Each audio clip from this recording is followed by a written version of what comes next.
여러분들에게 강의 드리면서 부탁을 하나 드릴 게 있어요. 오늘 제가 드리는 말씀은 돌아가셔서 꼭 여러분 자녀분들한테 꼭 전해줘 보세요. 우리가 이걸 좀 미리 알았어야 돼. 그리고 여러분 리크루팅 하실 때 파트너분들 이렇게 유치하시잖아요. 그때도 제가 지금부터 드리는 말씀을 꼭 좀 전해주시면 여러분의 리크루팅을 많이 도와주실 겁니다. 제가 그런 용도로 좀 만들었어요. 자, 두 가지인데 첫 번째는 뭐냐면 내 노후는 누가 책임질까, 이런 문제를 한번 우리가 짚어볼게요. 자, 여러분 그 대학 졸업할 때까지요, 아이들 키우는데 1인당 그 비용이 얼마쯤 될 것 같아요? 3억 1천 듭니다. 자, 아이들 이제 결혼시키잖아요. 물론 자기들이 이제 벌어서 하는 경우도 많지만 남녀 간의 차이도 약간은 있어요. 근데 결혼시킬 때 비용 얼마 정도 들까요? 그러니까 둘이 결혼하는데 약 2억 7천 정도 들어요. 그러니까 아기 한 명 낳으면 얼마 드냐면 약 6억 정도 드는 거예요, 1인당. 그래서 여러분 중에 나는 애가 둘 있다 손 들어보세요. 둘 12억짜리 드립니다. 12억. 난 셋 18억. 넷 계세요. 넷 24억. 와, 저기 24억. 다섯은 계세요. 다섯은 30억짜리 있네. 그래서 옛날에는 저희 어렸을 때는 뭐라 했냐면 애들은 나누면 누가 알아서 큰다 그랬어요. 지가 알아서 큰다 그랬어요. 지가. 근데 지금은 그게 안 됩니다. 그래서 요즘 젊은 친구들이 결혼할 때 아이들을 못 낳는 경우가 많아요. 그래서 애 안 낳는 건 우리가 지금 세계 신기록입니다. 1.08명. 키우기 어려우니까 그래요. 자, 우리 노후를 한번 보면요, 당신의 노후 준비는 어떻게 하고 있어요? 그러면 우리나라 응답자 중에 55%가 국민연금이 나를 책임질 것입니다, 이렇게 얘기를 해요. 근데 제가요 10여 년 전부터 방송에서 강의할 때, 여러분 연금은 깨집니다. 연금에 기대지 마십시오. 연금은 깨질 수밖에 없습니다. 이 얘기를 하면 제가 아침마당에서 한 날은 그날 홈페이지에 도배를 해. 사람들이 송 교수 본 알지도 못하고 연금이 왜 깨져 도배를 해. 근데 요즘 제가 그런 얘기 하지도 않아요. 자, 이거 보세요. 자, 이게 제가 얘기하는 게 아니고 우리나라 기재부가 내놓은 데이터입니다. 저기를 보시면 저 밑에 총 지출선이 있죠. 저게 뭐냐면 정부 입장에서 보면 국민들한테 연금을 내주는 겁니다. 저 위에 보면 노란 선이 있죠. 저거는 정부 입장에서 보면 연금을 받아들이는 거예요. 근데 지금은 내주는 것보다 받는 게 많죠. 근데 저게 뒤집힐 때가 오죠. 역전되는 거예요. 저 위에 점선 점점점 있잖아요. 저 점선은 뭐냐면 적립금의 현재 현황입니다. 저 적립금 끝에 보세요. 저거 어떻게 됩니까? 제로가 돼. 전 세계 어떤 나라든 연금이 성공한 경우는 없어요. 왜? 간단합니다. 우리나라 베이비 부모 세대들은요, 엄마 한 명당 아이를 5.6명을 낳았어요. 그러니까 대여섯 명 낳았어요. 근데 그 대여섯 명이 몇 명을 부양해야 되냐면 2명만 부양하면 됐습니다. 부모님. 근데 요즘 몇 명 낳아요? 한 명 낳죠. 한 명이 몇 명 부양해? 2명 아니에요. 4명을 부양해야 돼. 내 부모는 기본이고 내가 모르는 삼촌, 내가 본 적도 없는 이모를 부양해야 돼. 그러니까 여러분 보세요. 대여섯 명이 2분을 부양하는 삼각형이 이렇게 됐다면 지금은 삼각형이 뒤집혀진 거예요. 혼자 4명 부양할 수 있어요? 불가능한 거야. 그냥 연금은 깨지는 거야. 그래서 전 세계 어떤 나라든 연금이 성공한 케이스는 없어요. 자, 여러분들 중에 나는 1955년부터 63년생 사이에 태어났다, 그런 분들 손 한번 들어보세요. 제가 대략 보면 압니다. 쭉 들어보세요. 쭉. 자, 이분들을 우리가 베이비 부모 세대라고 그래요. 베이비 부모. 자, 이제 이분들이 은퇴가 시작됐어요. 근데 이분들이 은퇴에 직면하고서 왜 사람들이 고통스러워하냐면, 이유가 뭐냐면 은퇴에 관한 오해를 합니다. 자, 우리 은퇴 몇 번 한다고 생각하세요? 한 번 한다고 생각하지. 여러분 여기에 이 있는 분 계세요? 은퇴는 한 번 한다고 생각하죠. 그게 여러분 착각이에요. 은퇴는 2번에 걸쳐서 일어납니다. 저기 보세요. 저 밑에 빨간 선이 뭐냐면 직장을 취직하면 빨간 선은 돈을 쓰는 거고 위 검정선은 돈을 버는 거예요. 자, 초반에 보세요. 내가 버는 게 많아요, 쓰는 게 많아요? 버는 게 많죠. 뒤집힌단 말이죠. 그죠? 뒤집히죠. 첫 번째 은퇴가 저기서 시작됐죠. 금전적인 은퇴야. 진짜 은퇴는 저 뒤에서 일어나는데 이 2번의 은퇴를 하는 동안 여러분 자녀분들도 돈을 저축할 수 있는 때는 정해져 있어요. 언제만 가능하냐? 이거 잘 보셔야 돼. 자, 20대 초반부터 40대 중후반까지는 저축이 가능해요. 여러분 자녀분들이. 근데 여러분 손자들이 대학 갈 때쯤 되면 여러분 자녀분들은 저축이 불가능합니다. 이때는 쓸 수밖에 없어요. 근데 여기까지는 하는데 가장 중요한 걸 준비하지 못해. 뭐냐? 노후 준비 못하는 거예요. 그래서 요거는 전 세계에서 가장 잘하지만 제일 못하는 이것 때문에 문제가 생기는 거예요. 노후 준비 못한 거예요. 이유가 또 있어요.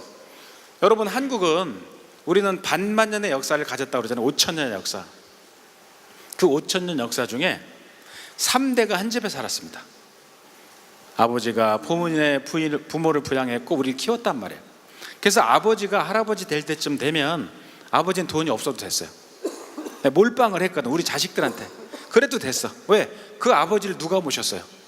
자식이 모신 거야. 근데 그런 줄 알고 살았는데, 아까 손 드셨던 분들은 그런 줄 알고 부모님을 모셨어요? 근데 내가 정작 은퇴하고 나서 애들이 날 부양합니까? 안 합니다. 안 하는 거야, 못 하는 거야? 못 하는 거야. 자, 국가가 여러분을 부양해요?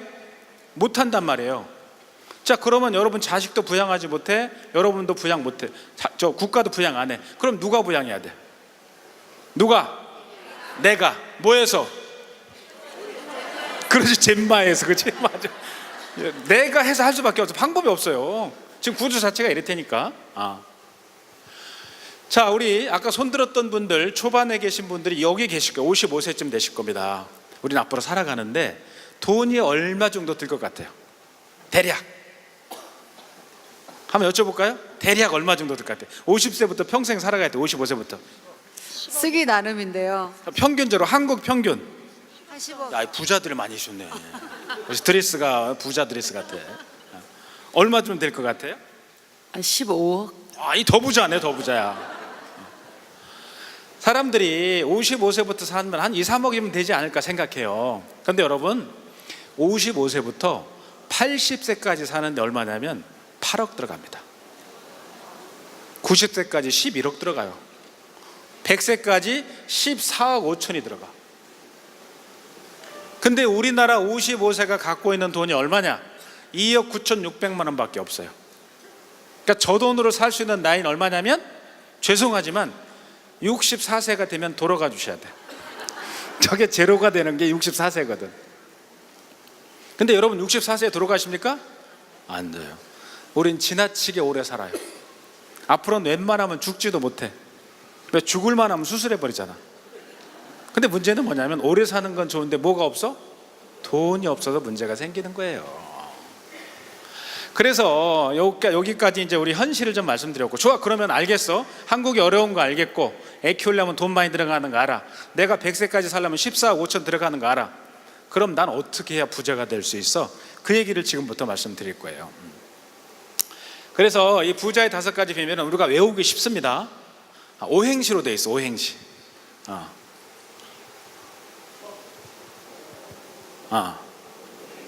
그렇죠.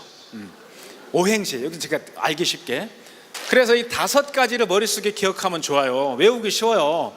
자, 제가 먼저 할 테니까 따라서 읽어보세요. 돈의 기능을 인정하라. 부자들은요, 돈의 기능을 인정합니다. 근데 부자가 아닌 사람들은 돈의 기능을 인정하지 않아요. 돈을 아주 우습게 봅니다. 심지어 뭐라고 그러냐면, 자기 자식한테도 그래. 야, 돈은 더러운 거야. 가까이 하지 마. 넌 오로지 뭐만 해? 공부만 해. 그거 맞은 거예요? 완전히 사기당한 거야. 여러분 부모님들 그러셨을 거예요. 근데 여러분 부모님들이 왜 자식들한테 돈은 더러운 거야, 가까이 하지 마라고 한 이유가 뭘까? 해프겠을까 싶어서? 또 벌기 어려우니까? 아니에요. 부모 세대가 돈이 없었기 때문에 그런 거예요. 자, 여러분 보세요. 돈은 좋은 거야. 그럼 자식이 물을 거 아니에요. 근데 왜 아빠는 돈이 없어? 이렇게 되는 거야. 돈 중요하지 않아, 이렇게 버린단 말이죠. 마치 중요하지 않은 것처럼. 근데 실제는 그렇지 않아요. 그래서 하도 우리 한국이 이게 심하니까 갤럽하고 조선일보가 앙케이트를 했어요. 무려 10개 나라의 5,190명한테. 그 앙케이트 내용이 뭐냐면, 돈에 관한 이중성을 조사한 거야. 첫 번째 질문이 뭐냐면, 여러분 돈은 행복과 관계가 있을까요 없을까를 물어봤어. 10개 나라의 5,190명한테. 근데 1등한 나라가 나왔어. 오, 돈은 행복과 관계가 있습니다 응답했어. 어느 나라일까? 한국이야. 93%가. 근데 두 번째 질문이 나왔어. 그럼 돈 번 사람들은 어떤 사람들일까요? 1등, 그 사람들은 열심히 해서 번 사람들이에요.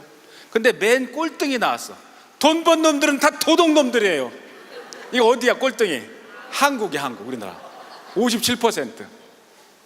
돈은 좋은데, 정말 좋은데 돈 가진 놈은 다 도둑놈들이라고 보는 거야. 그런데 한 집에 부모가 같이 살면서 자식들은 집값이 올라갈까 봐, 부모들은 집값이 떨어질까 봐 고민하는 거예요. 이게 돈에 대한 이중성이야. 그래서 전 뭐라고 그러냐면, 돈은 애인과 똑같다고 얘기를 합니다. 자, 여러분 결혼하실 때 남편이, 그때는 남편이 안 했겠죠? 여러분을 사랑하지 않았으면 여러분 그 남편하고 결혼했어요? 안 했겠지. 그때 막 다 빼줄 것처럼 사랑하잖아, 그죠? 이게 여러분, 돈도 똑같아요. 돈도 사랑해주지 않으면 그 사람 옆에 안 붙어 있어요. 사람과 똑같습니다. 근데 가난한 사람들은 아까 말씀드린 것처럼 돈을 무시해.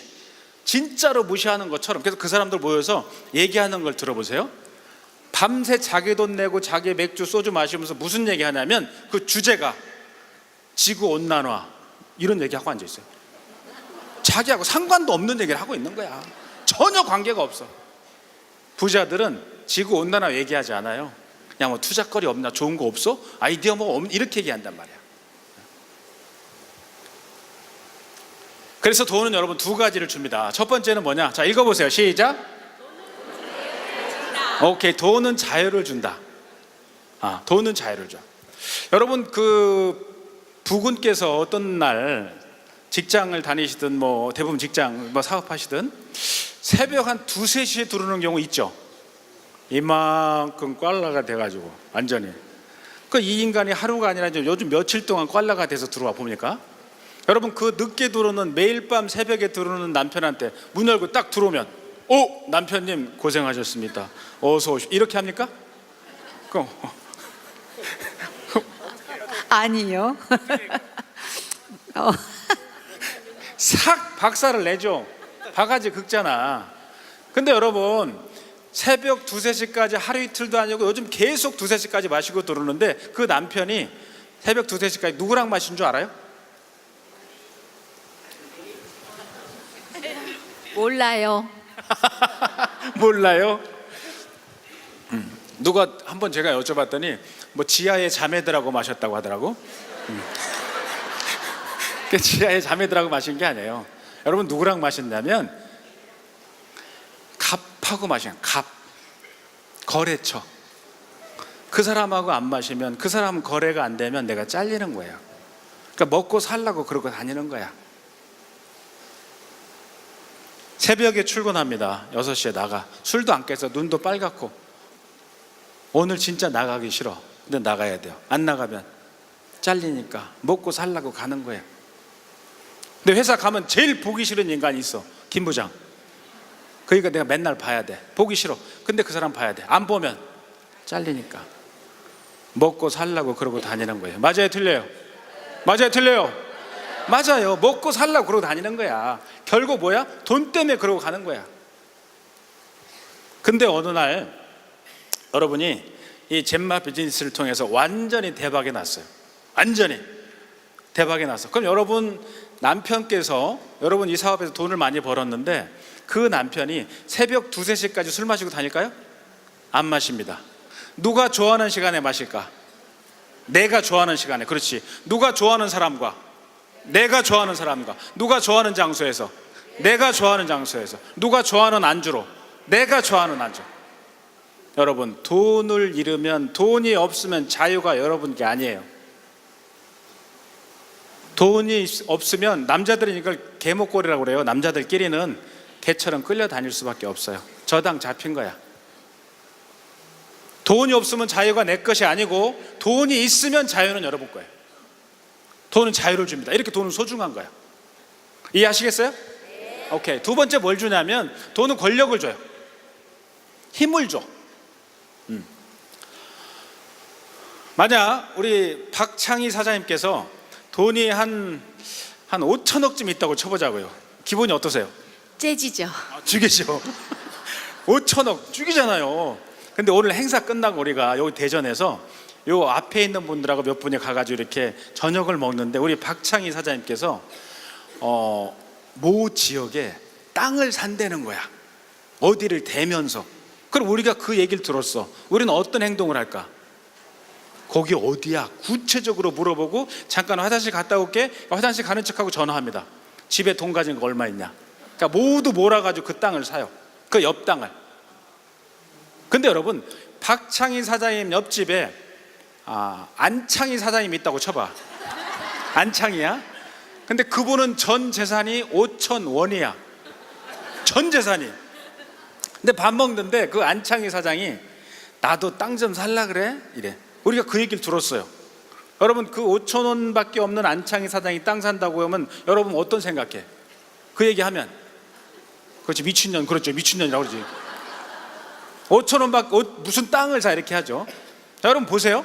5천억 원 있는 사람이 땅 사면 쫓아가서 사고, 5천 원밖에 없는 사람이 땅 산다라면 욕하는 이유가 뭐예요? 이게 돈이 주는 권력이에요. 돈은 힘이 있어요.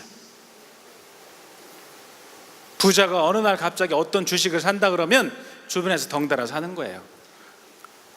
역으로 말씀드리면 우리가, 여러분이 돈이 없죠. 저 두 가지는 여러분께 아니에요.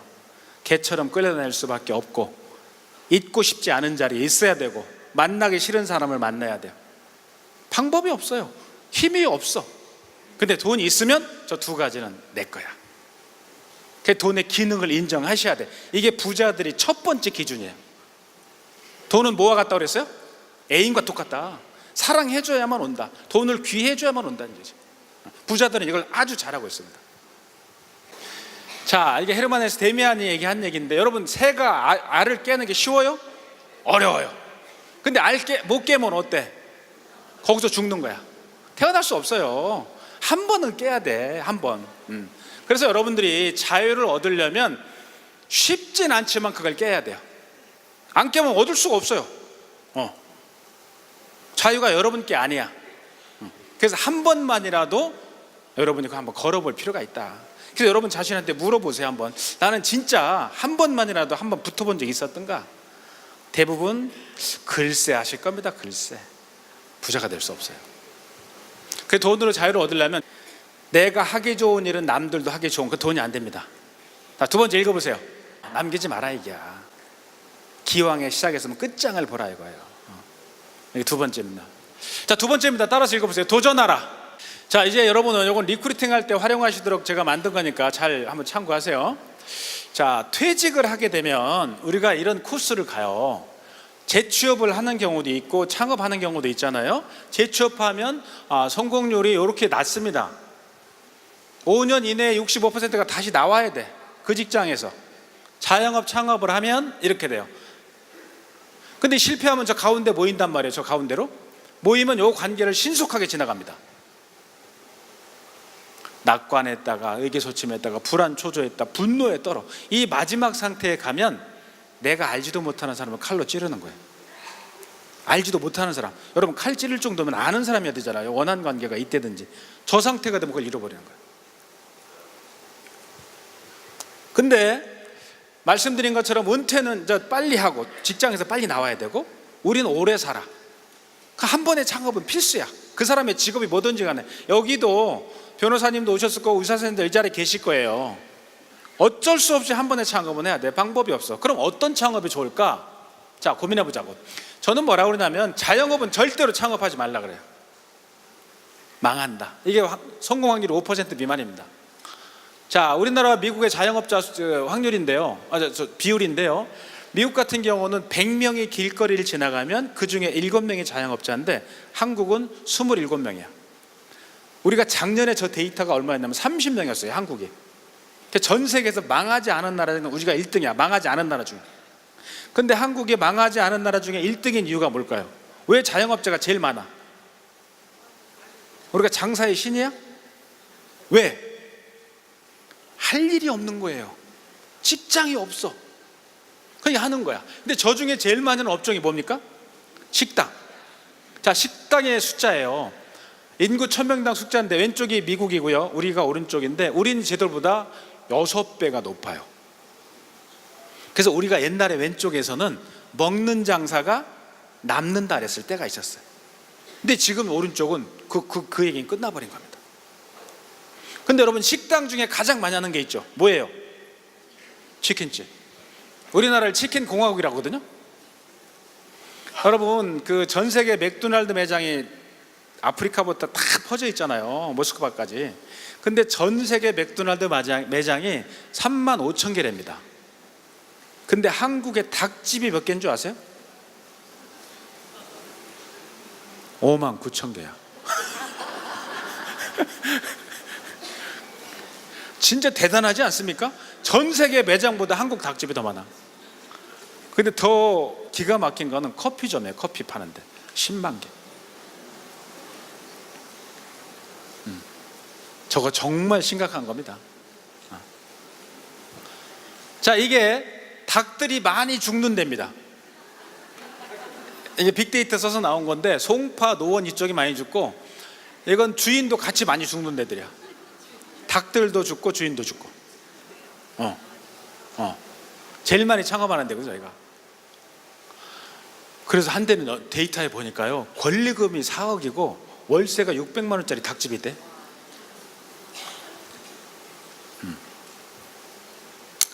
이거는 자영업자들 보증금 제외하고 저렇게 들어가면 한 2억 정도 드는 거예요.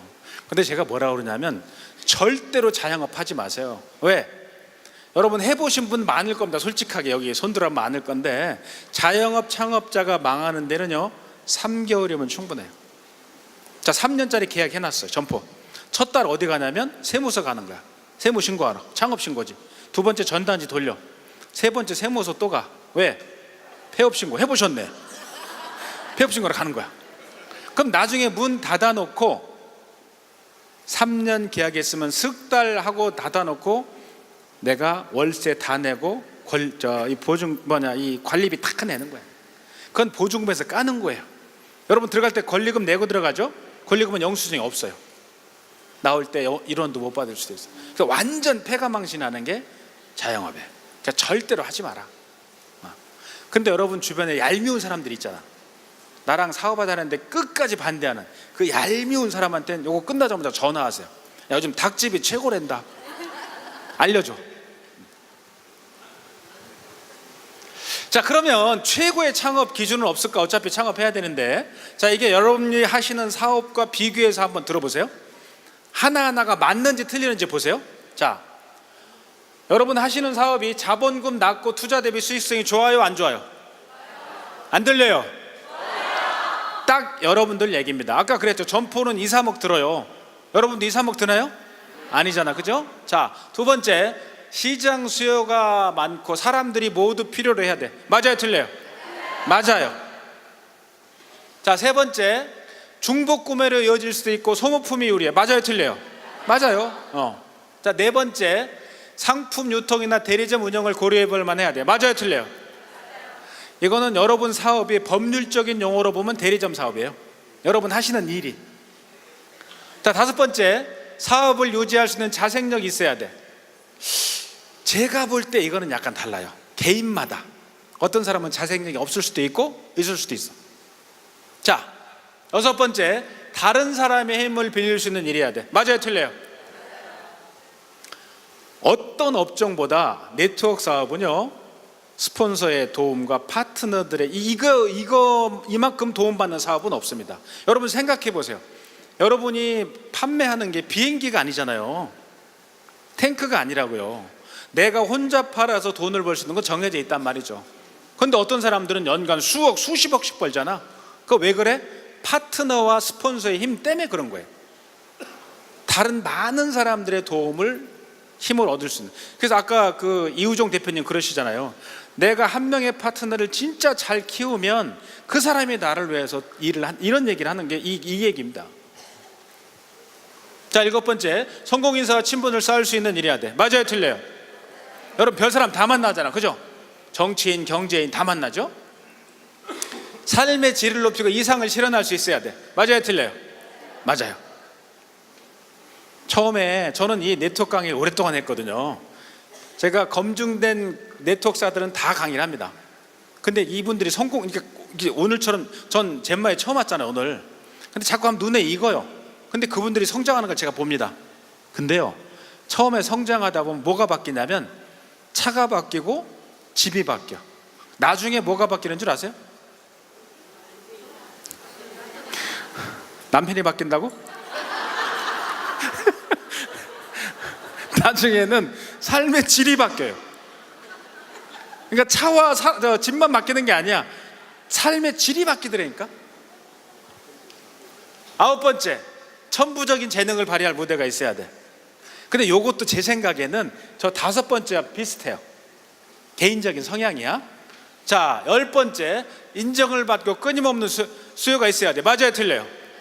지금 사진 찍어봐요. 허당이에요. 지금 강의 듣고 찍어요. 이게 허당이야, 허당. 좀 이따. 맞죠?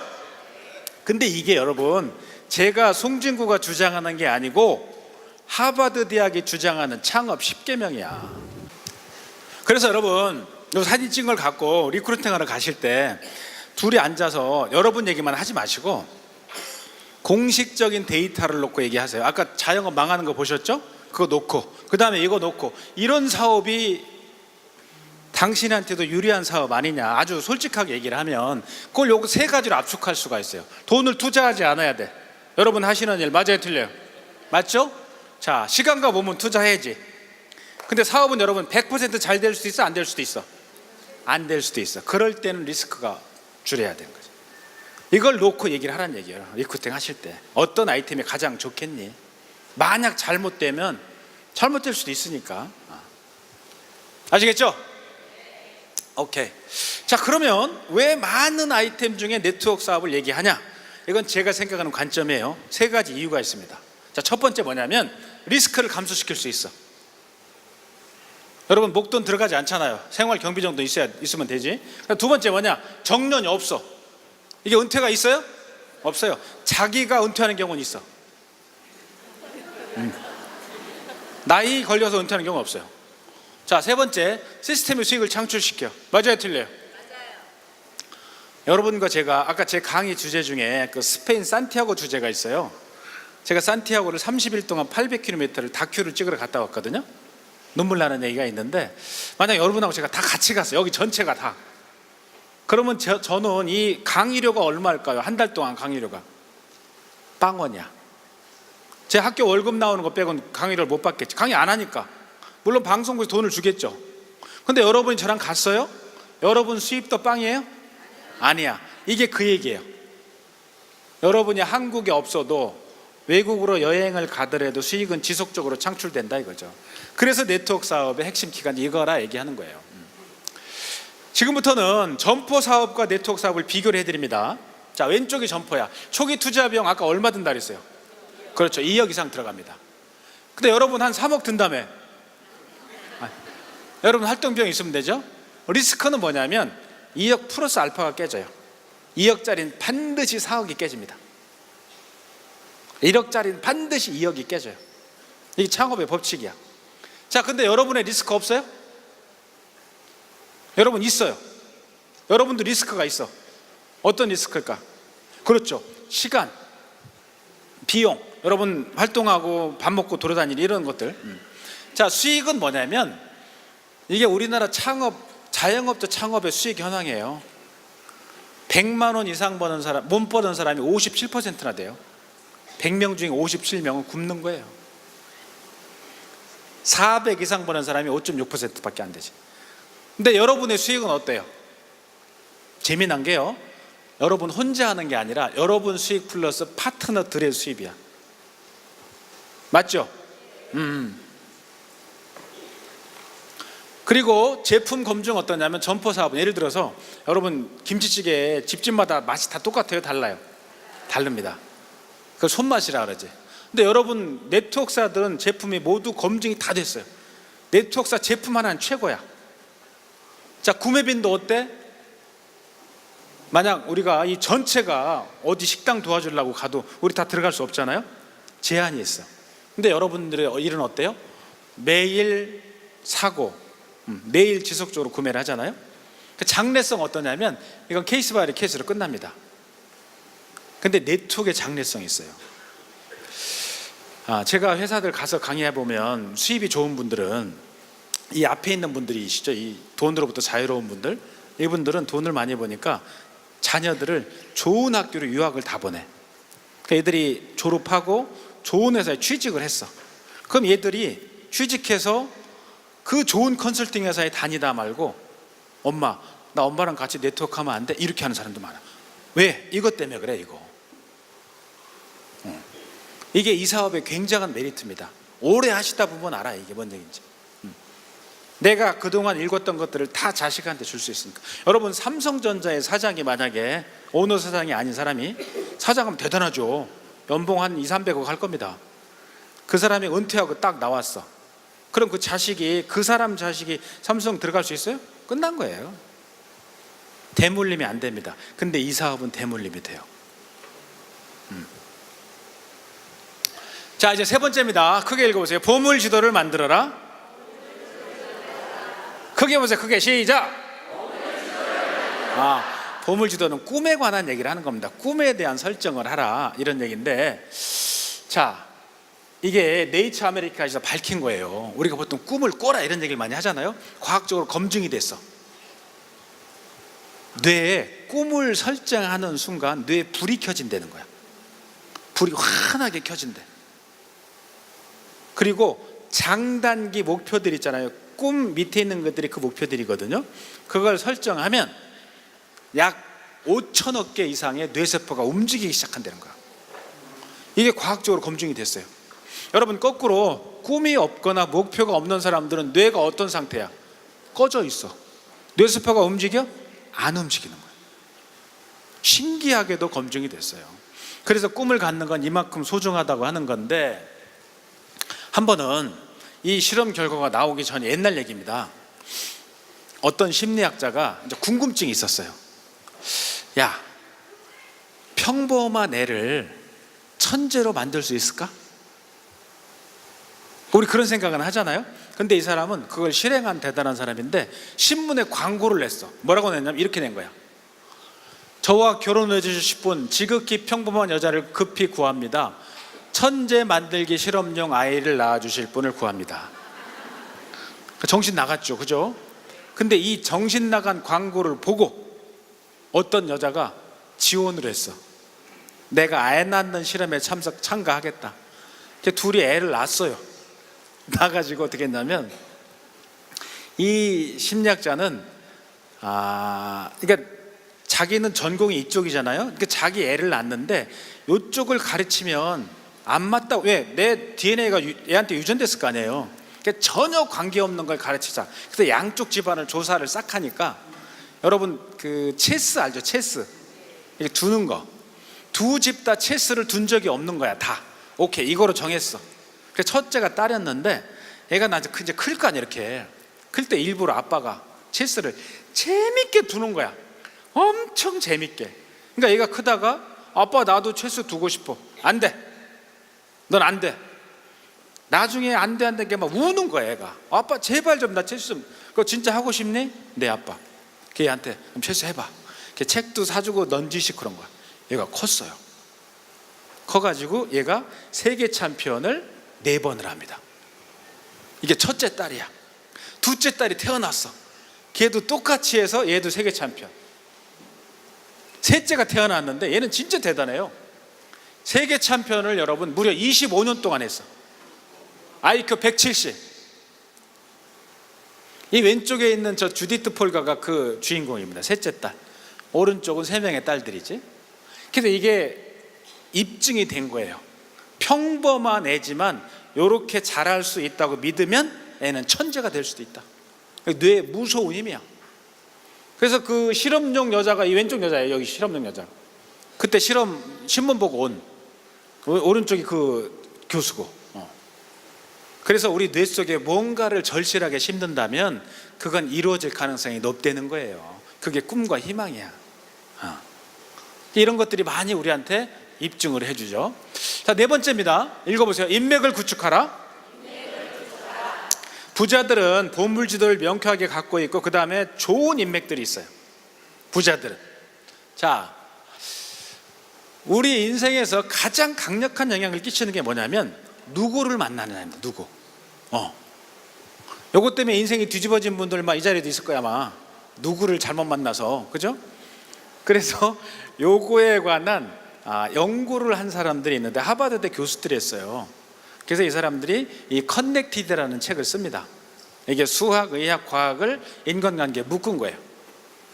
그러니까 써보니까 이 사람들이 재미난 결론을 몇 개 냅니다. 자, 첫 번째 결론이 이거예요. 읽어보세요. 시작.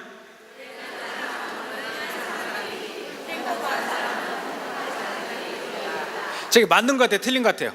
맞아요. 그래서 이상한 사람들은 또 지들끼리 뭉쳐있어. 좋은 사람들은 또 자기들끼리 뭉쳐있고. 그래서 이 사람들이 이거를요 이렇게 그림으로 나타냈어요. 이 놀라운 그림인데 파란색 있잖아요. 저기 불행한 사람들이야. 연두색들은 행복한 사람들. 저기 잘 보시면 파란색 보세요. 저 선의 끝에 다 위치해 있잖아. 그죠? 자기들끼리 뭉쳐 있어요. 안 섞이더래. 연두색도 마찬가지지. 그래서 이 사람들이 이걸 수치화 시켰어. 수치. 자, 1단계 친구. 이우정 대표님하고 저거 친구예요. 그러면 나는 관계없이 내 친구가 행복하면 내가 행복할 확률이 15%야. 그러니까 내 친구의 친구야. 우리 임건희 대표님. 그러니까 나는 내 친구는 아는데 내 친구의 친구야. 우리 임 대표님 날 몰라요. 나는. 근데 내 친구는 잘 알아. 그럼 2단계 친구가 행복하면 내 친구를 통해서 내가 행복할 확률이 10%더래. 3단계 김건혜 사장님. 전 이분 몰라. 내가 모르는 3단계가 내가 모르는 2단계를 통해서 내 친구를 통해서 내가 행복할 확률이 6%더래. 근데 이게 신기하게도 여기까지밖에 안 가더래. 3단계까지. 4단계는 안 건너가더라는 거야. 그래서 이 사람들 책을 읽고 내가 뭐라고 그러냐면 관계란 감기와 같구나. 감기는 뭐가 돼요? 전염이 되는 거야. 주변에 누구를 만나느냐에 따라서 달라진다 이런 얘기인데 결국 이 사람들이 이런 결론을 냅니다. 그냥 친구가 만난 건 의미가 없다. 행복하고 진정성 있는 사람들이 많아야 된다는 게 이 사람 결론인데, 자, 문제는 근데, 자, 여러분, 저도 행복한 사람 만나고 싶을까? 불행한 사람 만나고 싶을까? 진정성 있는 사람 만나고 싶을까? 사기꾼 만나고 싶을까?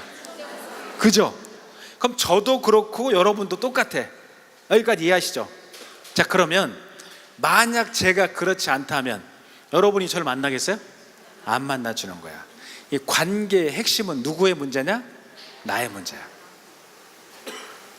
그래서 이 부자들이 인맥이 좋은 이유가 뭐냐면 이 사람들은요 평소 때 주변 사람들한테 잘합니다.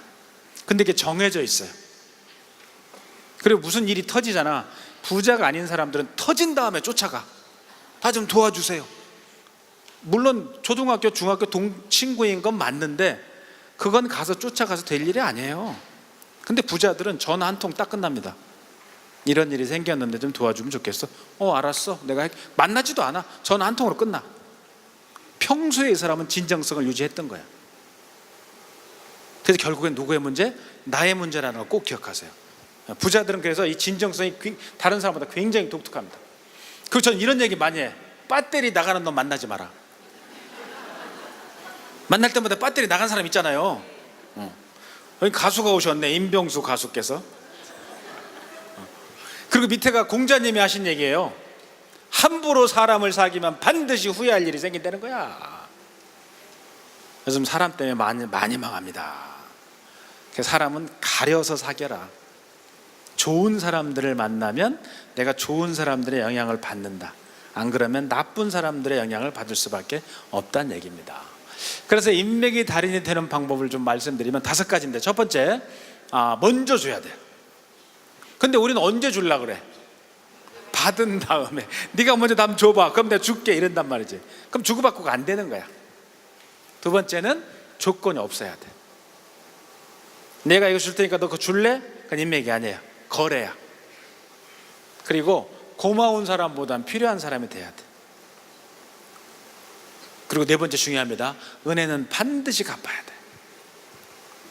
자, 예를 들어서 여러분 네트워크 사업 하시다 보면, 예를 들어 제가 이 임건희, 김건혜 사장님 이렇게 두 분을 소개해 줬어요. 그러니까 이 두 분이 제 소개를 받고 사업을 잘하는 거야.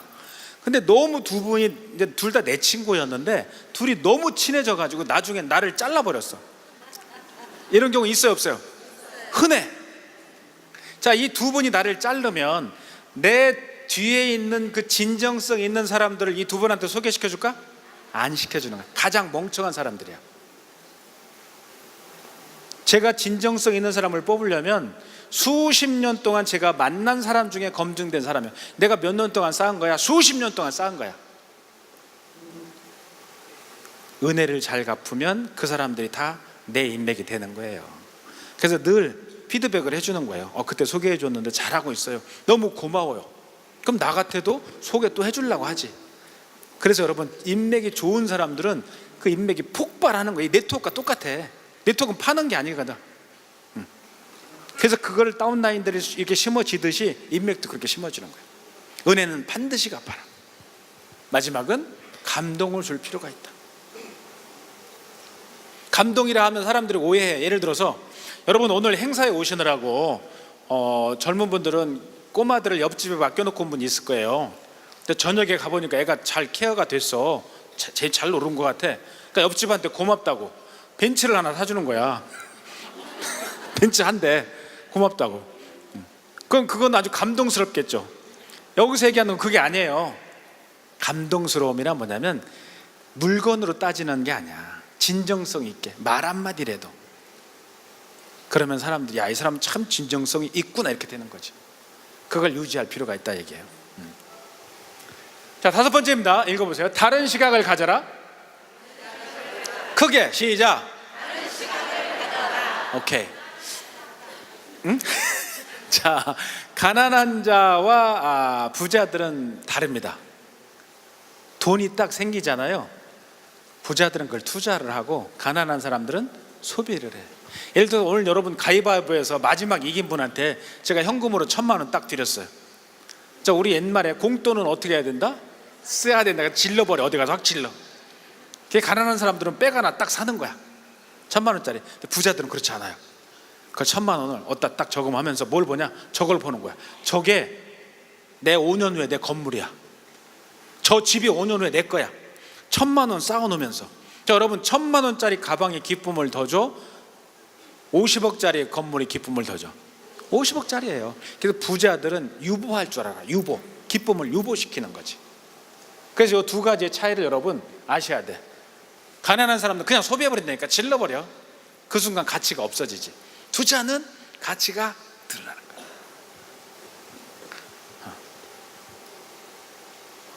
자, 여러분 예를 들어서 러시아에 에어컨을 파세요 그래. 여러분 뭐라고 그럴까요? 정신 나갔다 그러지. 러시아는 뭘 팔아야 돼요? 난로, 히터, 그죠? 근데 우리나라 LG가 러시아에 들어가서 조사를 해보니까 러시아에 여름이 있다는 게 밝혀졌고요. 이 사람들은 추위는 잘 참는데 더위는 못 참더래. 거길 들어갔어. 그러니까 우리나라 가전 3사가 같이 다 따라 들어갔어요. 러시아 전체 시장의 60%가 한국 거야. 그 어마어마한 시장에 에어컨에. 옛날에 우리 몰랐어요. 여기가 여름이 있는 줄. 자, 여러분 거꾸로 중동에다 난로를 팔아라 그래. 약간 맛이 간 거죠. 근데 중동은 러시아하고 거꾸로야. 중동에 1년에 얼어 죽는 사람이 260명 정도 된다. 중동에서. 그래서 우리나라 저 파세코가 우리나라 회사거든요. 저기서 들어갔어. 거기다 파는 게 1년에 약 120만 대씩 판대요. 부자들은 생각의 관점이 다른 거예요. 이게 돈도 보인다의 다야. 다른 시각을 가져라 이게야. 다른 시각. 그러니까 여러분 리크루팅 할 때도 마찬가지예요. 돈 많은 사람들은 뭐 젠마 사업 하겠어 이럴 수 있어요? 여러분 그렇지 않습니다. 전 성공한 사람들 보면 부자들도 네트워크 사업 많이 해요. 그 사람들은 조금 더 편하게 할 수도 있어. 그러니까 남들하고 똑같은 시각을 갖지 마셔야 돼. 다른 시각을 가질 필요가 있다. 자, 여기 지금부터 이제 대통령 선거 한번 합니다. 우리 여러분 셋 중에 손 안 드시는 분은 제가 불러서 노래 시킬 거예요. 1번 애첩이 2명이래. 2번 공직에서 2번 쫓겨났고 대학 때부터 마약을 했대. 3번 전쟁의 영웅이래. 담배도 안 하고 술은 가끔 맥주 한잔 한대. 자, 정리됐죠? 자, 노래 누구 하나 볼게요. 난 1번에 투표한다 손들어. 1번 안 계시고, 2번도 안 계시네. 자, 3번 다 3번이죠. 자, 1번이 루즈벨트예요. 2번이 처칠이야. 3번은 여러분이 투표한 인물입니다. 히틀러.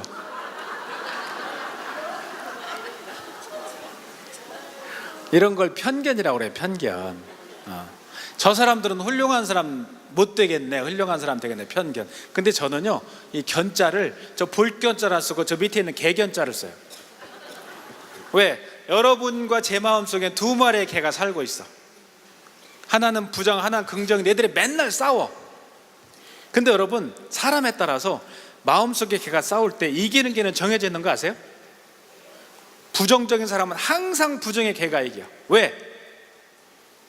밥을 줄 때 부정적인 사람은 늘 부정의 개한테만 밥을 주는 거야. 마음속의 개한테. 그러니까 부정의 개가 호랑이만한 거야. 긍정의 개는 요만해. 싸움 자체가 안 돼. 그래서 여러분 주변에 보면 그런 사람 없어요? 쟤는 항상 부정적이야. 있어 없어? 그 반대도 있죠. 그걸 의학적인 용어로 이렇게 얘기합니다. 노시보 플라시보. 전에 어떤 할아버지가 주무시다가 허리가 너무 아픈 거예요. 깼어. 화장실도 못 가시고 너무 아파가지고. 할멈 미안한데 나 허리에 파스 좀 붙여줘. 도저히 잠을 못 자겠어요. 그러니까 할머니가 귀찮긴 한데 더듬더듬 파스를 찾아가지고 할아버지 허리에 딱 붙인 거야. 근데 붙인 순간 허리가 거뜬히 났어요. 화장실도 잘 다녀오셨대. 잘 주무신 거지. 근데 그 다음날 할머니가 본인이 할아버지 허리에 붙여놓은 파스를 보고 깜짝 놀란 거야. 허리에 이게 붙어 있었거든.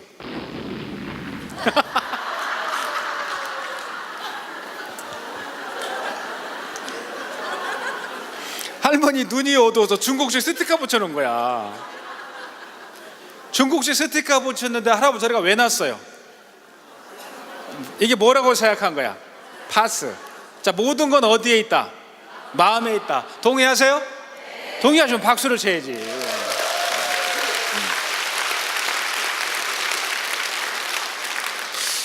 그래서 부자들은요, 뭔가를 시도하기 전에 미리 그게 이루어졌을 때 기쁨을 상상하는 거예요. 보통 사람보다. 그러니까 더 포기하지 않는 거야. 그 맛을 아니까. 모든 건 여러분 마음속에 있어요. 자, 부자가 안 된 사람들 있잖아요. 늘 실패하고 가난한 사람들은 뭔가 시도하면서 아이고 내 주제에 뭐가 되겠니? 그 내 주제에 뭐가 되겠니를 미리 상상하고 하니까 그게 되겠어요? 안 되는 거예요. 이게 부자와 가난한 자의 가장 큰 차이점이야. 생각의 차이. 다른 시각을 가질 필요가 있다. 그래서 이 돈도 보인다 오행시 여러분 꼭 기억을 하시고, 어디 가든지 건배제 할 때 요건 하시고, 파트너 리크루팅 할 때 요 얘기를 꼭 해주세요. 그리고 아까 제가 보여드렸던 것들을 좀 찍은 것들 보여주시고. 자, 뭐 기자회견 하는 것 같으네. 좀 오케이, 넘길까요? 자, 오늘 강의 중에 가장 중요한 거예요. 요거 꼭 여러분 무장할 필요가 있고 여러분 자녀분들한테 좀 전해줘야 되는데, 여러분이 자 이렇게 생각해 보시자고. 만약 저 인물만, 저 회장님만, 저 사람만 나를 도와주면 내 사업은 끝나. 완전히 나는 백만장자 되는데 문제 없어. 여러분 주변에 그런 사람 있어요 없어요? 다 있어요. 다 있어. 근데 사람들이 그 사람한테 가서 저 좀 도와주세요, 저랑 사업 같이 합시다, 그 얘기 합니까? 못합니다. 왜 그러냐면 그렇게 대단한 사람은 내가 얘기해봐야 안 들어줄 거야.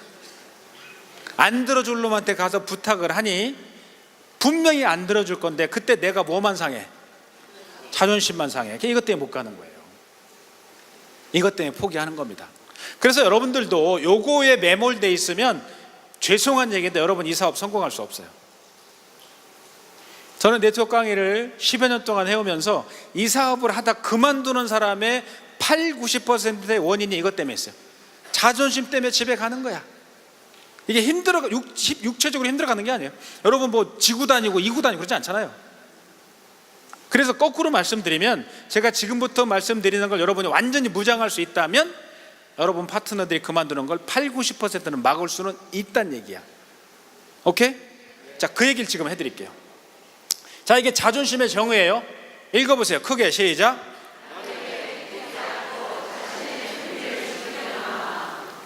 오케이. 이 자존심의 주인은 누굽니까? 나. 그게 여러분이 잘못 알고 있었어요. 이 자존심의 주인은요, 자, 이게 사전적인 정의예요. 누구한테 굽히지 않고야, 남에게야. 자존심이 내가 아니야. 내가 만나는 사람이 다 맨날 바뀌어. 그 반대가 자존감인데, 읽어보세요. 오케이. 이 자존감의 주인은 누군가요? 나예요. 둘은 완전히 반대입니다. 완전히 반대야. 그래서 이 두 개의 개념을 입증할 만한 인물을 제가 찾아봤어요. 이건 제 개인적인 사견이에요. 자존심의 최강자는 여러분 항우 장사라고 들어봤어요? 항우입니다. 항우는 8년 동안 전쟁을 하는데 한 번도 진 적이 없어요. 70전 전승을 해요. 세계 전사에 이런 인물은 없습니다. 그러다 한 번 항우는 오염에 빠지는데, 한때는 자기의 부하였던 한신과 유방이 자기를 죽이려고 쫓아와요. 근데 이 천하 최고의 남자 항우가 도망을 칩니다. 그러다 포위를 딱 당해.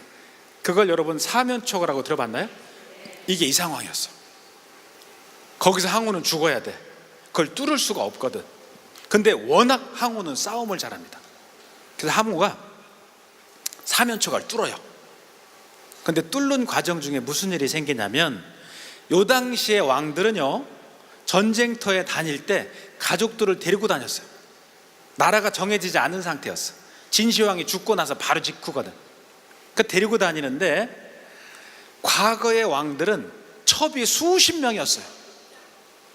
근데 기록에 의하면 역사적으로 볼 때 항우는 한 명의 첩이 없었어.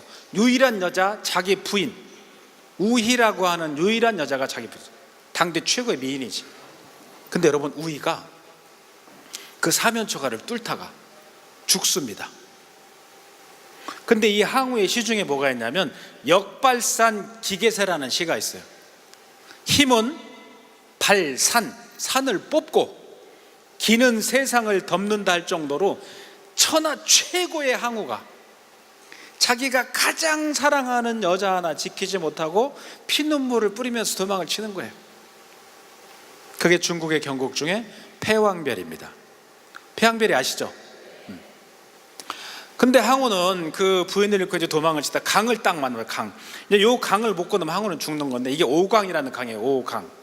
뒤에는 한신이 쫓아오거든. 그때 기적처럼 항우의 옛날 부하가 배를 갖고 쫙 나타나요. 항우한테 그럽니다. 대왕이시여, 이 강 전체에는 배가 한 척밖에 없어요. 요 배만 타면, 여기만 건너가면 저기가 대왕의 나라 강동입니다. 거기서 아직도 수십만이 있으니까 다시 와서 유방을 죽이면 돼요. 이 배에 오르십시오. 난 배 안 탈 거야. 내가 지금까지 8년 동안 70번을 싸워서 한 번도 진 적이 없는데, 내가 지금 이 배를 타고 우리나라에 넘어가면 우리나라 사람들이 내가 전쟁에 패한 거 알 거 아니냐. 나는 자존심 상하고 쪽팔려서 배 안 타. 그리고 그 자리에서 항우는 자기 칼로 자결을 해버려요. 근데 항우의 나이가 몇 살이냐면 31살이었어요. 이게 31살의 항우의 얼굴입니다. 한 70은 돼 보이잖아요. 이혼수를 안 써서 그런 것 같기도 하고 그래요.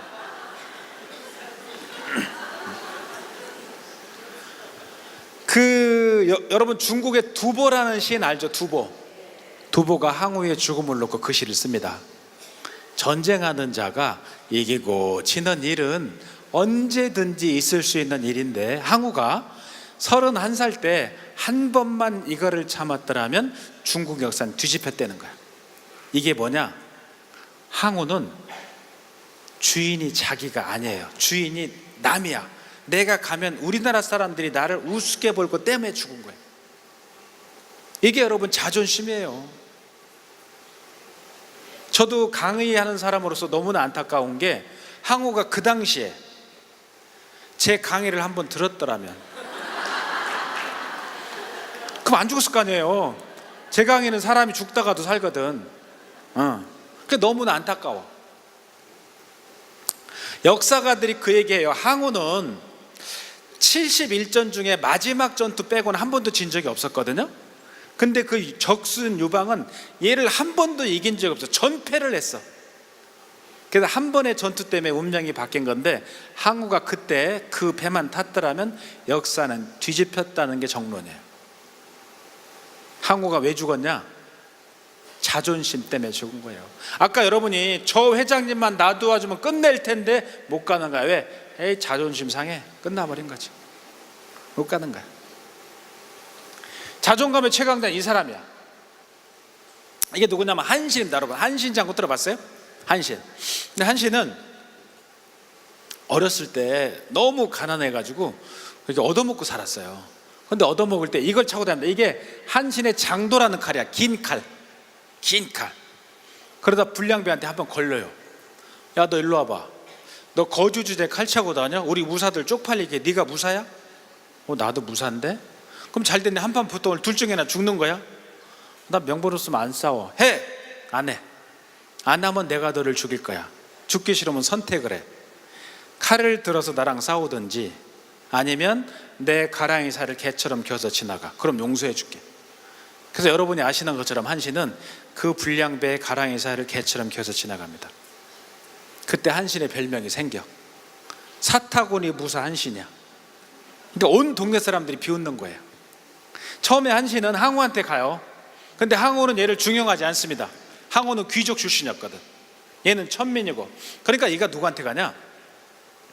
유방한테 가서 천하를 통일하는 과정 중에 항우를 죽이는 거예요. 그때 만들어진 나라가 한나라입니다. 한. 제가 지금 말씀드리는 시기는 기원전 200년 전인데, 그때 이후로 기원 후 220년까지 무려 420년 동안 중국을 지배하는 최장기 왕조가 탄생하는 거야. 그래서 우리가 중국 사람들 무슨 족이라 그래? 한족이라고 하는 거예요. 그래서 이 한의 고조가 된 유방은 얘한테 나라를 하나 딱 줘줘. 나라. 너 가져라. 고생했다. 근데 그 나라가 자기가 어렸을 때 잘했던 그 초나라의 왕으로 간 거야. 거지였던 사람. 가서 그 가랑이 사이로 기어가겠던 불량배를 잡았어요. 여러분이 한신이라면 그 불량배 어떻게 했겠어? 불량배 어떻게 했겠어요? 너무 얌전해서 문제가 있어. 이분들이 보면. 에? 어떻게? 복수. 그러니까 어떻게 복수했어? 뭐 죽일 수도 있고. 저 같았으면 죽여버렸을 것 같아요. 그냥 죽이지 않고 여기 가랑이 사이를 기어가게 한다면 죽였을 것 같아. 근데 잡아서 그 얘기합니다. 네가 옛날에 그랬지. 너를 죽이든지 네 가랑이 살을 기어가라 그랬잖아. 내가 아들 안 죽인 이유가 뭔 줄 아냐? 자, 여러분 잘 보세요. 초안제 읽어보면 아시겠지만 저 한신의 장도는 당할 자가 없어요. 한신이 칼만 뽑으면 다 죽였어. 어렸을 때부터 칼싸움엔 1인자였어. 그리고 여러분 항우 장사 그러면 몸이 어땠을 것 같아? 컸어요. 항우의 키가 얼마였냐면 8척이었어. 8척을 환산하면, 요즘으로 환산하면 2m 40이야. 근데 그때 진나라 때는 지금보다 치수가 작았거든요. 항우가 지금 태어나도 1m 8, 90은 되는 거예요. 근데 그때 중국 사람들이나 로마 병정들은 155였어요. 그러니까 여러분 지금 앉아 계시잖아요. 여러분이 서 있다고 생각하는 중국 병정들이고 제가 서 있는 항우, 이렇게 보면 돼. 이 정도 차이가 났다는 거야. 40cm가 크니까. 근데 여러분, 이 한신의 키가 얼마인 줄 아세요? 여러분 모를 거예요. 한신의 키는 8척 반이야. 항우보다 더 큰 거야. 저 여러분 보세요. 칼은 당할 자가 없어. 뽑으면 다 죽여. 몸은 항우보다 더 커. 그래서 실제로 항우가 제일 두려워한 게 누구야? 한신이었어요. 항우가 나중에 누구 때문에 죽어? 한신 때문에 죽는 거야. 여러분 천하를 통일한 한의 고조가 유방이 됐다 그랬죠. 최고의 황제가 한신이 자기 부하거든. 자기가 제일 두려워했던 게 한신이었어요. 천하 황제가 제일 두려운 게 한신이었어. 나중에 유방이 한신을 어떻게 합니까? 죽여버리는 거야. 그게 토사구팽이에요. 토사구팽 들어보셨죠? 토끼 사냥이 끝났으면 개를 삶아 먹는다 이게야. 그 정도로 대단한 한신이 아까 얘기한 것처럼 불량배를 찾아가서 잡아서 그 얘기하는 거야. 네가 옛날에 그랬지. 너를 죽이든지 네 가랑이 살 기억을 하랬잖아. 내 칼은 당할 자가 없고 나는 항우보다 더 커. 넌 한 칼거리도 아니지. 근데 내가 널 안 죽인 이유는 너는 나한테 일전어치도 가치가 없는 놈이기 때문에 그런 거야. 일전어치도 가치가 없는 너를 가랑이 사이로 기억하라는 그 말 때문에 자존심이 상해서 내가 너를 죽였더라면 나는 평생 살인자로 도망 다닌다 끝내겠지. 근데 내가 너를 안 죽인 이유는 뭐예요? 가치가 없기 때문에 그런 거야. 한신의 주인은 누굽니까? 나예요. 이게 여러분 자존심과 자존감의 차이예요. 그래서 나중에 한신은 그놈을 죽이지 않고 자기를 경호하는 부대 간부로 특채를 하는 거야. 여러분이 저분만 나를 도와주면 내 게임 끝나 그런 분은 찾아가는 분이 있고 못 찾아가는 분이 있다 그랬잖아요. 못 찾아가는 건 누구야? 남이야. 자존심이야. 한판 붙어보는 거야. 못할 게 뭐 있어? 자존감. 이거에 따라서 여러분 삶이 바뀌는 거예요. 이거 꼭 기억하셔야 돼요. 동의하십니까? 네. 동의하시면 이렇게 표정만 굳세게 갖지 마시고 박수를 쳐야지.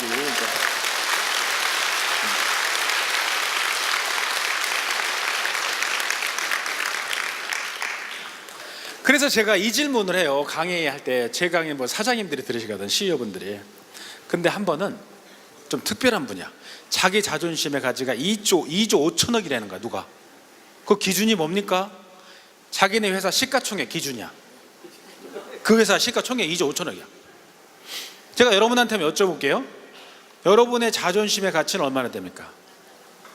응? 억만장자 무한대. 자 보세요 여러분. 자, 이 물 한 통이 슈퍼에 가서 1,000원쯤 할 거예요. 그죠? 1,000원. 근데 제가 이걸 사서 산행을 하다가 1,000원 하는데 산행을 하다가 산 꼭대기에서 이 물 한 병에 10,000원에 파는 사람 만났어. 제가 살까 안 살까? 사야죠. 이 물의 가치는 얼마예요? 10,000원이야. 여기까지 이해하세요? 제가 다시 한번 여쭤볼게요. 여러분의 자존심을 다른 사람들이 얼마 주고 살 것 같아요? 무엇 생각들을 합니까? 남들은 1원도 안 줘요. 뭔 억만금이야. 남들 1원도 안 준다니까. 근데 우린 거기다 뭘 걸어? 목숨을 거는 거지. 지혜로운 거예요? 바보 같은 거야. 가장 바보 같은 건 가치가 없는 건데 가치를 거는 거야. 동의하세요? 그건 어떻게 해야 돼? 다 찢어버려야 돼. 그게 자존심. 대신 무장해야지. 뭐로? 자존감으로. 주인이 누구? 나. 옛날 정주영 회장께서 살아계실 때 만찬제례에서 이렇게 얘기하는 걸 보니까 그 지점장네 집을, 은행 지점장네 집을 보름 동안 찾아갔다는 거예요. 새벽에. 그 사람 나오면 기다리다가 인사하고 문 열어서 차 태워주고 이거를 보름 동안 했대요. 그랬더니 거기 참석했던 젊은 남자가 묻는 거야. 회장님, 자존심 상하지 않았어요?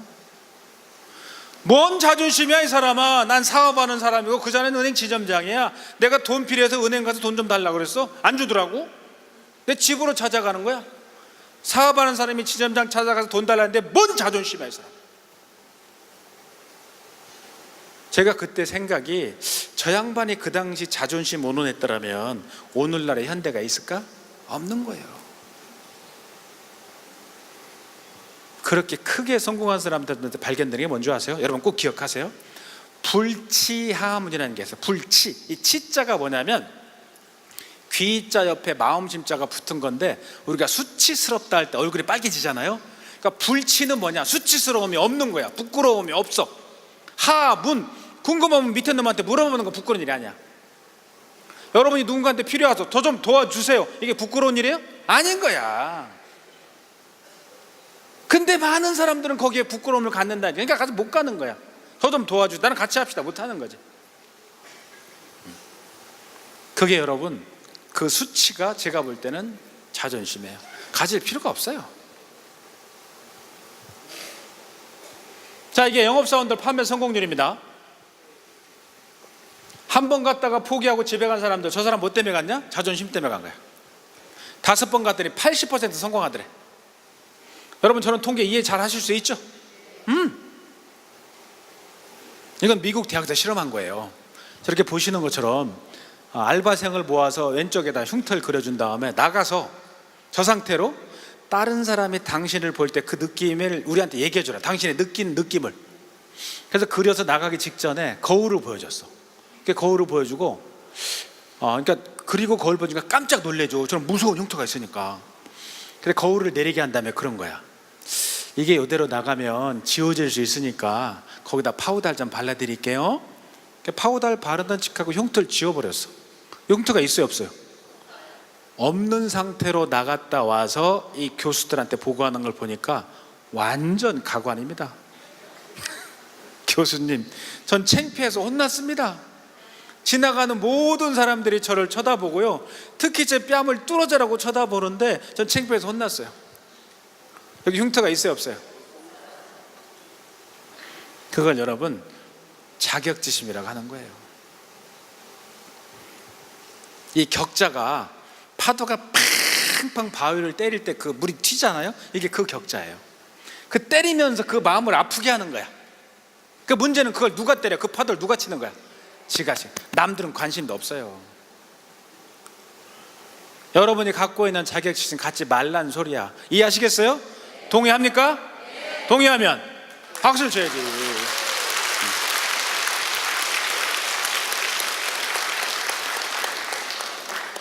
그래서 성공자들이나 부자들은 자격지심이 없어요. 왜 내가 나를 괴롭히냐고. 딴 놈이 나를 괴롭혀도 열받는데 내가 나를 사랑해야지. 왜 내가 나를 괴롭히냐고. 못하는 거예요. 근데 여러분, 제가 이런 얘기를 하면 여러분 중에 누군가는 오늘부터 오케이, 내가 송교의 얘기를 들어서 나도 100만 장자 한번 붙어볼 거야. 나도 1000만 장자 될 거야. 그런 분이 있을 수 있고, 어떤 분은 에이, 난 안 되거나 이럴 수 있어요. 결국 선택인데, 자, 선택 여러분 인생을 바꿉니다. 자, 종교 얘기를 한번 해드릴게요. 비유를 들어서. 자, 우린 종교가 다 다르죠. 크리스찬도 있고 불교도 있고. 여러분 중에 혹시 IS 있어요? IS? IS 없죠? 자, 모든 종교의 핵심이 뭐냐면 이거예요. 천국이 있다야. 천국이 있다. 이 사람들은 살아서 기도했겠지, 그죠? 착한 일하고. 죽어서 가보니까 천국이 있더래. 이 사람들 어디 가요? 천국 가는 거야. 근데 살아서 기도했는데 죽어서 가보니까 천국이 없더래. 이 사람들 어디 가? 지옥 아니야, 꽝이야. 천국이 없으니까 지옥이 없는 거예요. 기도 안 했어. 죽어서 갔더니 천국이 없더래. 이건 뭐예요? 꽝. 근데 나는 기도 안 했는데 죽어서 가보니까 천국이 있더라는 거야. 기도 안 한 난 어디 가는 거야? 지옥 가는 거예요. 이게 모든 종교에서 말하는 이론입니다. 이걸 오늘 주제와 묶어보자고. 제가 이 얘기를 제일 세게 하는 거 아니에요? 자존감 가져라. 저 한 판 했어. 근데 갔더니 하더래. 이건 뭐야? 성공. 근데 나가 한 판 붙었는데 갔더니 못 하더래. 이건 뭐예요? 꽝이야. 그렇지. 내가 그 회장한테 쫓아가 도와주세요 했는데 안 도와주더래. 그냥 꽝이야. 실패가 아니거든. 오른쪽이야. 안 갔어. 자존심 때문에. 갔더니 못 하더래. 못 하더래. 이건 뭐예요? 꽝. 그렇지. 근데 나는 안 갔는데 간 사람은 성공하더라는 거야. 안 간 나는 뭐예요? 실패입니다. 실패야. 꽝이 아니야. 이걸 여러분 머릿속에 넣어놓으셔야 돼. 여러분이나 여러분 파트너가 이것 때문에 못 가죠? 둘 중에 하나예요. 한 판 붙잖아? 둘 중에 하나. 맞아, 틀려? 맞는 거예요.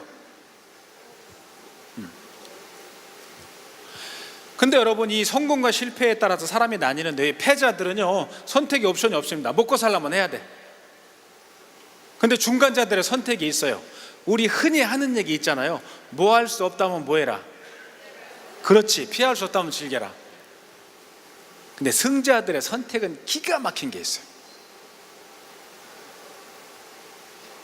이 사람들은 즐길 수 없는 건 피합니다. 기가 막히죠. 이 사람들은 뭐만 하는 거야? 나는 내가 좋아하는 것만 할 거야. 내가 하기 싫은 거 니들이 해. 이게 승자들이 갖는 선택이에요. 근데 여러분, 이 승자가 되는 방법은 의외로 간단합니다. 자, 여러분 깨놓고 보자고요. 사람은 좋아하는 게 있고 싫어하는 게 있어. 자, 여러분 노는 게 좋아요? 일하는 게 좋아요? 노는 게 좋죠. 내가 좋은 걸 먼저 했어. 나중에 뭐가 남아? 일하는 게 남아. 싫은 게. 이게 패자들이에요. 저 사람들은 자존감 갖고 한번 붙어봐. 안 갈래. 쪽팔려. 하기 싫은 걸 뒤로 미룬 거지. 자, 승자들 보세요. 나도 노는 건 좋지. 근데 모든 건 때가 있대. 내가 하기 싫은 거 먼저 할게. 이 사람 나중에 뭐가 남아? 노는 게 남아. 이게 승자의 선택이야. 그래서 사람들이 오해하는 게 뭐냐면, 이 승자들은 고통이 없었을까요? 고통이 없을까? 그런데 웃기는 얘기입니다. 잘 들으세요, 여러분. 이 앞자리에 앉아서 성공을 누리는 분들이나 그렇지 않은 분들이나 이 차이가 뭐냐면, 인생 전체로 보면 저는 뭐라고 주장하냐면 고통의 양은 동일하다고 주장해. 양은 동일하더라. 대신 뭐만 다르냐면 고통의 위치만 다른 거예요. 자, 여러분 보세요. 이 패자들은 고통의 위치를 어디로 옮겼어? 뒤로 미룬 거야. 쪽팔려. 안 갈래. 안 할래. 안 가는 게 좋은 거야. 하기 싫은 걸 뒤로 미뤘어요. 승자들은 고통의 위치를 어디로 옮겼어요? 앞으로 당긴 거야. 이해하시겠어요? 뒤로 미루느냐 앞으로 당기느냐 그 차이만 있을 뿐이지, 인생 전체로 보면 고통의 양은 동일하다. 저는 그걸 인생 고통 총량 불변의 법칙이다라고 정의를 합니다.